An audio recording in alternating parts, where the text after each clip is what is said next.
India cinema అంటే ఇప్పుడు action కాదు, అడ్వెంచర్. వీళ్ళంతా జీరో ఫ్లాప్ డైరెక్టర్లు, కానీ ఇప్పుడు risk level 100%.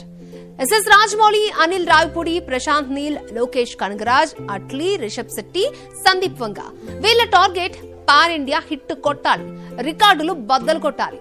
Total film industry big struggle face చేస్తోంది. మరి ఇలాంటి టైంలో సుమారుగా 4,000 కోట్లకు పైగా బడ్జెట్ తో రిస్క్ చేస్తున్న వీళ్ళు అంతకు రెట్టింపు వసూలును సాధిస్తారు. ఎస్ఎస్ రాజమౌళి స్టూడెంట్ నెంబర్ 1 తో స్టార్ట్ చేసిన జర్నీ RRR దాకా సరిగ్గా 12 సినిమాలు ఒక్క ఫ్లాప్ లేదు.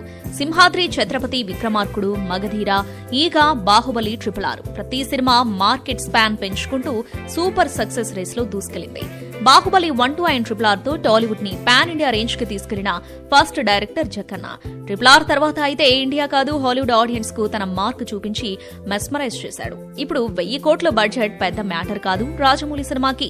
1000 కోట్ల కలెక్షన్ మార్క్ ని ఎప్పుడో దాటొచ్చాడు.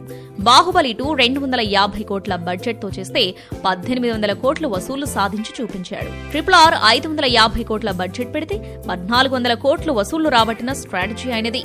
ఇప్పుడు ఫారెస్ట్ బ్యాక్ డ్రాప్ లో కొత్త అడ్వెంచర్ మహేష్ బాబుతో చేస్తున్నాడు. ఈసారి కూడా రిస్కీ టార్గెట్ ఫిక్స్ చేసుకున్నాడు. బడ్జెట్ 1000 కోట్లకు పైగా, గోల్ 2500 కోట్లకు కలెక్షన్స్ గురిపెట్టాడు. ఒక్కొక్క అప్డేట్ ఇస్తూ ప్రమోషన్ చేసే రాజమౌళి SSMB 29 కు సంబంధించి చిన్న అప్డేట్ కానీ లీక్ కూడా బయటకు రాకుండా కేర్ తీసుకుంటున్నాడు. అయినా ఇది రాజమౌళి మార్కెట్ స్టంట్ అయ్యే ఉంటుందని మహేష్ ఫ్యాన్స్ ఫీల్ అవుతున్నారు. కానీ ఇక్కడ రిస్క్ ఏంటంటే మహేష్ బాబుకు తెలుగులో ఫ్యాన్స్ ఉన్నా పాన్ ఇండియా మార్కెట్ స్పాన్ లేదు.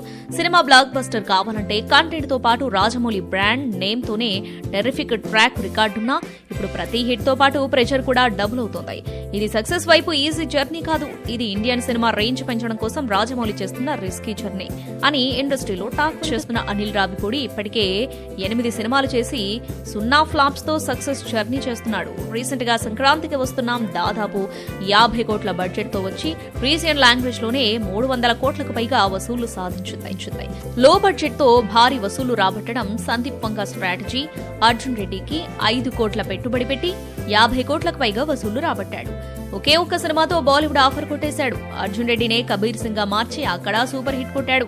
తర్వాత 38 కోట్ల బడ్జెట్ తో యానిమల్ చేసి ఏకంగా 380 కోట్లు కొల్లగొట్టిన హిస్టరీ సందీప్ వంగ కొంది. క్యారెక్టర్ లో ఇంటెన్సిటీ, పీక్స్, ఎమోషన్ ఎస్టాబ్లిష్ చేసి కంటెంట్ తోనే కన్వే చేయడం సందీప్ వంగ స్టైల్. ప్రస్తుతం ప్రభాస్ తో స్పిరిట్, రణబీర్ కపూర్ తో యానిమల్ పార్క్ చేయబోతున్నాడు. తర్వాత అల్లు అర్జున్ తో ప్లానింగ్ లో ఉన్నాడు. ఈ సినిమాలు కంబైన్డ్ బడ్జెట్ కూడా దాదాపు 1000 కోట్ల వరకు ఉంటుంది. సో ఇప్పుడు హై బడ్జెట్ ప్రెషర్ ఉంది.